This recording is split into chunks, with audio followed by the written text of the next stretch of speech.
Rainwater's vehicle got shut up. Thought I could break our family cycle of violence. Always ends up in a familiar place.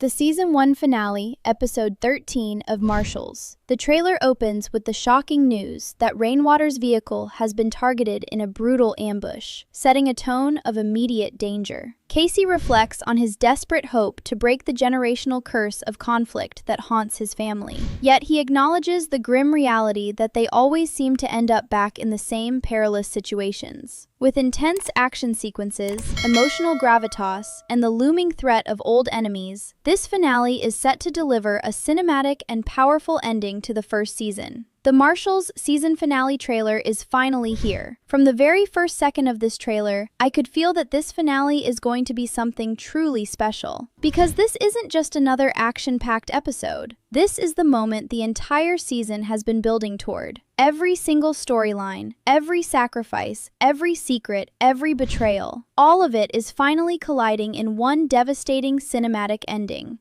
And the trailer made that absolutely clear, right from the start. The very first thing we see in this trailer is the news that Rainwater's vehicle has been ambushed.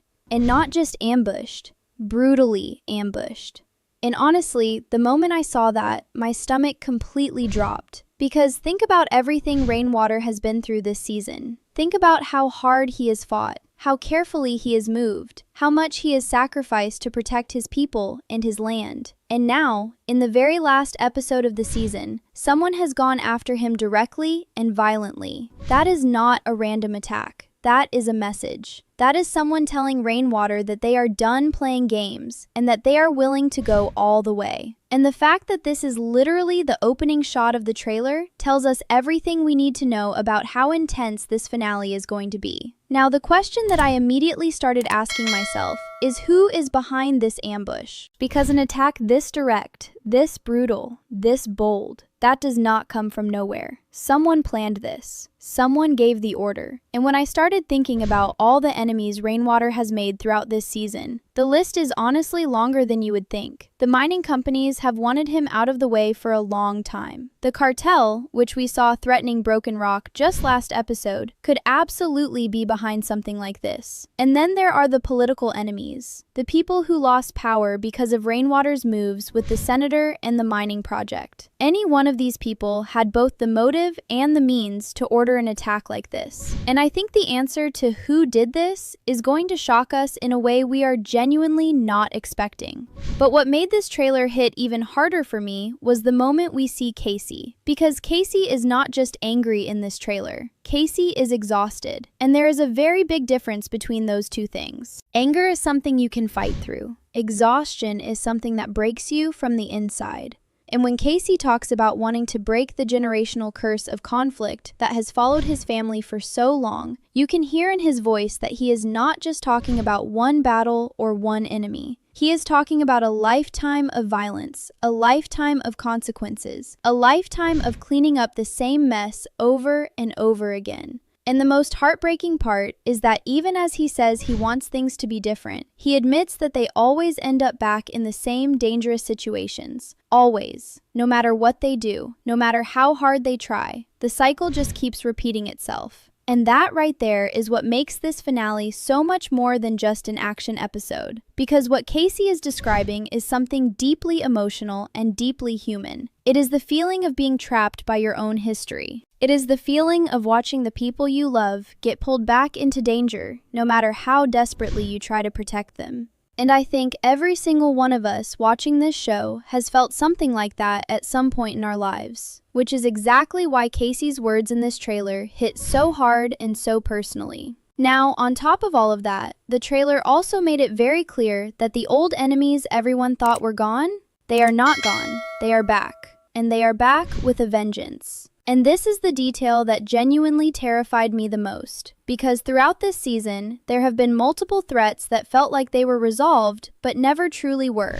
The cartel, the mining operation, the political figures working in the shadows. And now, heading into the finale, it looks like all of those unresolved threats are coming back at the same time. And the Marshals are going to have to face all of them at once, in one episode, with everything on the line. So let me ask you this. If Rainwater was just ambushed, if Kayce is already at his emotional breaking point, and if the enemies they thought were defeated are suddenly back and more dangerous than ever, who exactly is still standing strong enough to hold everything together? And is there even anyone left who can? And that question is exactly what makes everything that follows in this trailer so incredibly tense to watch. Because the Marshals have always operated as a team. That has been their greatest strength throughout this entire season. When one of them was down, another one stepped up. When one of them was lost, the others went looking. But heading into this finale, it genuinely feels like every single member of this team is being pushed to their absolute limit at the exact same time. And when everyone is breaking down simultaneously, who exactly is supposed to be the one who holds it all together? Let's start with Miles, because honestly, after everything we saw in episode 12, Miles is carrying an enormous amount of emotional weight going into this finale. We already know how deeply personal the fight against human trafficking is for Miles. We already know that he is willing to throw himself into danger completely alone if it means protecting people who cannot protect themselves. And we already know that his emotionally driven decisions, as heroic as they are, have a habit of putting him in situations that are far more dangerous than anything he planned for. So, going into the season finale, with a drug cartel still active at Broken Rock, with traffickers still operating in the shadows, and with Miles already having gone rogue once this season, the idea that Miles is going to stay calm and follow protocol in the most high-stakes episode of the entire season feels genuinely unlikely. And I think Miles is going to make a decision in this finale that is going to change everything for him going into season 2. Whether that decision saves lives or costs him everything is the question that is keeping me up at night. And then there is Kayce, because Kayce's position going into this finale is honestly one of the most complicated and layered situations of any character on this show right now. On one side, he has just rebuilt his relationship with Calvin after everything that happened with Roner's death and the long years of blame and bitterness between them. That reconciliation was genuinely one of the most emotional moments of this entire season, and it felt like something fragile and new and deeply important.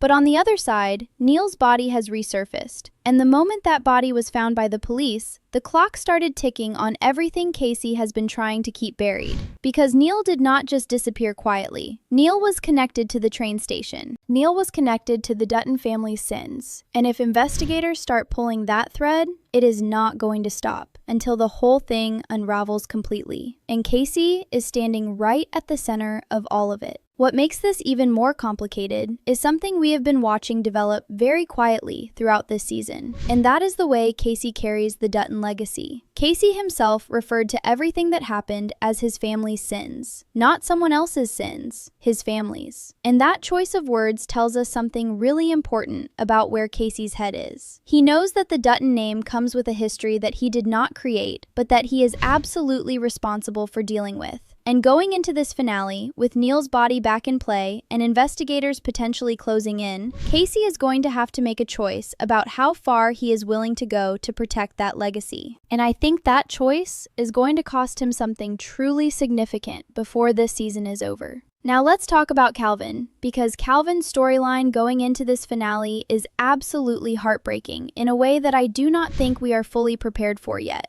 Calvin just lost Garrett. And not in the way any of them expected. The surgery was successful. Garrett was supposed to survive. And then, just like that, the damage to his lungs took him anyway. And Calvin never got the chance to have the conversation he needed to have. He never got to confront Garrett about the truth of what happened in Afghanistan. He never got to hear Garrett explain why he lied, why he let Calvin carry the guilt of Roner's death for all those years, why he stayed silent when Calvin was being blamed for something that was never his fault. And now that conversation is never going to happen. Garrett took that truth with him, and Calvin is going to have to find a way to live with that silence forever. And I think that unresolved grief and that unanswered anger is going to make Calvin incredibly unpredictable in this finale. Because Calvin is not the kind of person who falls apart quietly. Calvin is the kind of person who channels pain into action. And when that action is driven by grief and anger rather than strategy and clarity, things have a way of going very wrong very fast. So watching Calvin navigate this finale while carrying everything he is carrying right now is going to be one of the most emotionally intense things this show has ever given us. And I genuinely cannot wait to see how the writers handle it, because this storyline deserves to be treated with real care and real weight. But the person whose situation going into this finale might actually be the most emotionally devastating of all is Andrea. Because Andrea did not just lose a patient or a colleague or a casual connection. Andrea lost someone she was genuinely building something with. Garrett came into her life quickly, yes, and their relationship moved fast. But the feelings were real. And the way she lost him, after a surgery that was supposed to save him, after allowing herself to believe that everything was going to be okay, makes it so much worse. There is a specific kind of grief that comes from losing someone right at the moment you thought you were safe. And Andrea is sitting in the middle of that grief right now, heading into the most chaotic and dangerous episode of the entire season. And here's what I keep thinking about when it comes to Andrea and Kayce. Because grief has a way of pulling people together in ways that nothing else can. Shared loss creates a bond that is almost impossible to explain to someone who has not experienced it. And both Andrea and Kayce are grieving Garrett right now. Both of them lost him. Both of them are carrying that loss into this finale. And I think that shared grief is going to bring them physically and emotionally closer in ways that neither of them is fully prepared for. Kayce is not going to be able to watch Andrea fall apart without doing something about it. That is just who Kayce is. And Andrea, who has always had feelings for Kayce that were honestly never that hard to see, is not going to be able to keep those feelings at a distance when Kayce is the only person who truly understands what she is going through right now.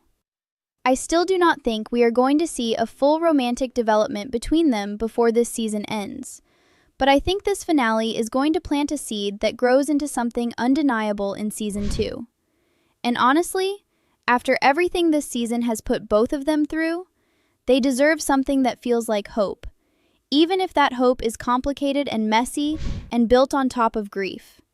Because that is exactly the kind of love story this show knows how to tell. Now, stepping back from the personal storylines for a moment, let's talk about the bigger picture threat that this finale is setting up. Because the ambush on Rainwater is not happening in a vacuum. It is happening in the middle of an already incredibly volatile situation at Broken Rock. The drug cartel is still active. The human trafficking operation is still running. The mining project, even though Miles helped push back against it, is not completely dead yet. And now someone has gone after Rainwater directly and violently, right as all of these other threats are still very much alive. That timing is not a coincidence. Someone is trying to create chaos. Someone is trying to overwhelm the Marshals by hitting multiple pressure points at exactly the same time. And the terrifying thing is, it is working. Because think about where everyone is right now. Miles is emotionally compromised and likely to go rogue again. Kayce is one investigation away from having his entire life collapse around him. Calvin is grieving and unpredictable.